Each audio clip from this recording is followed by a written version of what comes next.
Ito, so nagre-request po sa atin ng update naman ng ZTE. Guys, ito para sa latest update natin sa kanilang mga models po ngayon. Especially guys, ngayong October 7, 2024. Yan, pagdating po sa kanilang mga budget phone guys, dito kay ZTE, ito yung bagong release po nila. Yung kanilang Blade A75 at yung kanilang Nubia Music. Yan po yung mga budget nila. So yun guys, unahin na po natin yung mga bagong release po ni ni ZTE. Ito for Blade A75 guys, itong hawak natin, ito yung 4G edition. Bali ito guys ay merong 4GB RAM, 256GB internal storage. Ito, bali guys, itong hawak natin ay ang presyo nito ay 4,799. So ano bang meron dito guys sa kanilang Blade A75? Ito ay merong size ng screen, naka 6.6, 90Hz po yung refresh rate ng screen, naka whole screen na rin po yan. Pagdating po sa kanyang main camera, ito ay naka 50 megapixel AI camera at 22.5 watts fast charging na din. Then sa battery, meron siyang 5,000 mAh large battery. O ito guys, 14GB RAM, 256. Tapos guys, doon naman sa variant nito na 5G, kung 5G naman po ang ating i-avail na Blade A75, ito po ay 5,999. Ayun, konti lang po yung difference. Tapos guys, itong isa pa nilang bago na budget phone din, itong Nubia Music. Ito guys, napakamura din itong kanilang Nubia Music. Ito po, presyo po nito ay 3,999. Ayan, para po sa variant. Ito, ano bang variant nito? Ito 128 guys, ito naka 128 na po yung kanyang internal storage. Ito maganda dito guys, sobrang lakas ng volume po ng kanilang Nubia Music. Kasi ito ay naka classic vinyl record player design talaga. Yung design po nito, ito yung mga design po niya. Then sa kanya pong sabi nga po meron siyang 600% volume. Ito pakita ko sa inyo, nasa ba yung nakalagay dito. Yan, meron po siyang 600% volume. Naka dual 3.5mm earphone jack. Yan, 5,000 mAh battery. Guys, ito, sabi ko, kaya meron siyang 6 times volume that regular phones. O, diba? 6 times, 600%. Tapos pwede tayo maglagay ng headphone jack, dalawa, kaya niya. Para po sa presyo guys, ng kanilang Nubia Music, 3,999. Then ito guys, kumustahin naman natin si ZTE. Ayan, Blade, ito yung kanilang B40 design. Ito, double check na lang po natin guys sa mga ibang store, nakakaubusan na rin po ng kanilang ganito. Yung kanilang B40 design guys, ito 4,799 na lang po ang price nito. Yung kanilang B40 design. Bali guys, size ng screen to is naka 6.6 din, full high definition plus display. Yan, 50 megapixel para sa kanyang triple camera. Fast charging na din, naka 22.5 watts fast charge na rin. 128 po ang internal storage at meron siyang 6GB RAM. So may another 5 extended RAM lang po yun. Yan. Para po sa latest update po natin sa presyo nito, 4,799. Tapos yung kanilang Blade, ito guys, kung naghahanap naman tayo ng 5G dito kay ZTE, ito yung pinaka budget na 5G po nila. Yan. Bali guys, ang presyo po nito ay 6,999. Yan, ZTE Blade B41 Vita 5G. Yan. Ito, bali size ng screen, naka 6.6 din, full high definition plus display. 50 megapixel po para sa kanyang main camera at 22.5 watts fast charge na rin. Bali yung variant po na hawak natin is naka 11GB RAM, 128. So meron siyang maximum RAM na 11GB, then 128 po internal storage. Yan po ang latest update natin dito kay Blade B41 Vita 5G, 6,999. Ito guys yung design niya.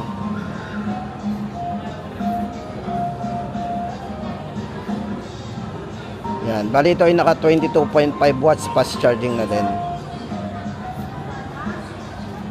Tapos guys, sa kanilang mga check naman natin yung kanilang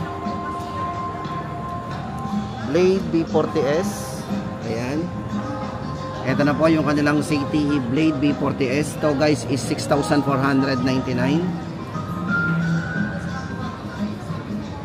Bali meron siyang 6GB RAM, 128 internal storage. Yan, para po sa design. Check natin guys.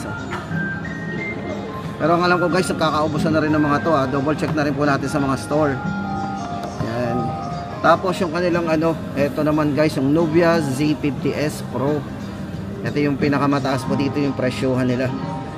Ito guys, bali yung price pa rin nito is 43,999. Pero may discounted pa rin po ito na 4,000. So may discount po siyang 4,000. So ito guys, kung naghahanap tayo ng malaking internal storage, ito yung kanilang top of the line ay merong 1TB na internal storage. At kung camera naman po guys, napakataas ng camera nito. Yan, kasi guys, ito pagdating sa video, taas ng resolution nito. Meron siyang 8K resolution. Check natin, naka 8K resolution po yan. Meron siyang 4K, tapos naka 60 frame. Tapos yung 4K po nito guys ay pwedeng 120 FPS. Pwede natin combine sa 120 FPS. Sobrang smooth ng camera nito sa 4K. Then sa 8K resolution ay naka 30 frame.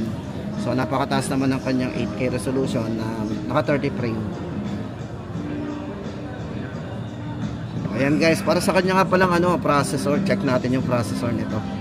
Pare guys, ito naka Snapdragon na to. Check natin Yan. Snapdragon 8 Generation 2 mobile platform. Ito pa yung kanilang Nubia Z50S Pro. Yan. Magiging 39,999 na lang po yan. Tapos yung kanilang ZTE Blade 50, 6,999 naman po ito. Yan, para sa latest update po natin dito sa kanilang ZTE Blade 50. So meron siyang maximum RAM na 18GB RAM, 8 plus 10 po ang RAM niya, 256GB internal storage. Yan, 6,999. Tapos guys, yung kanilang Nubia Neo 5G, ito guys, ang alam ko ubos na po yung stock nito. Kaubusan na to kasi may mga nagre-request po sa atin kumusta daw po si Nubia Neo 2 5G. So ayun, pupunta po tayo sa store na meron pong stock ng Nubia Neo 2 5G. So para sa Nubia Neo 5G, ito po ay 9,999. So meron siyang 8GB RAM, yung original po niyang RAM plus 10. So kaya naging 18GB maximum RAM po ito. Ito po yung naka cyberpunk yung design sa likod. Yan. So ayan guys, ito pupuntahan naman natin yung may stock po na store ng Nubia Neo 2 5G. Alamin naman natin. So ayan, guys, ang update natin dito sa kanilang mga model. Punta naman tayo guys sa sa Nubia Neo 2, hahanap tayo ng store na may stock. Oh, ito na nga guys. So sa mga nagre-request po ng Nubia Neo 2 5G. Oh, sorry na po doon sa mga request po ninyo na dating hindi natin nabibigyan ng pansin. Ito guys, naghanap tayo ng store na may stock ng Nubia Neo 2 5G. Dito po yan sa kay Gaming Grounds, SM City Lipa. O ayan guys, sa mga gaming po na gusto natin. Ito guys, para sa latest update po natin sa presyo ng kanilang Nubia Neo 2 5G. Ito po ay 9,999. O diba? Tapos guys, ito kung gamer ka, ito pasensya na guys, naka-box po yung ating unit. Hindi ko may papakita sa inyo kasi wala silang dito, live unit. Ayan. Para po sa presyo guys, ito Nubia Neo 2 5G, 9,999. Maganda pala to guys kasi hindi naman nagbago yung presyo nito kumpara doon sa sinundan nito na Nubia Neo, di ba? O yan na guys, ang update natin sa presyo ng Nubia Neo 2 5G, 9,999. Tapos guys, hindi lang yan Ito sa mga gusto mag-avail po diyan ng gaming phone guys, ito yung kanilang The Chill That Never Quits. Ito po yung Red Magic 9 Pro. Ito guys, may dalawa tayong pwedeng pagpilian dito. Yung kanilang 12GB RAM, 256GB. Ito po ay 46,999. At yung kanilang 16GB maximum RAM, 512GB ay 56,999. Guys, ang ganda ng design nito naka-box type talaga. Pang gaming talaga yung phone natin.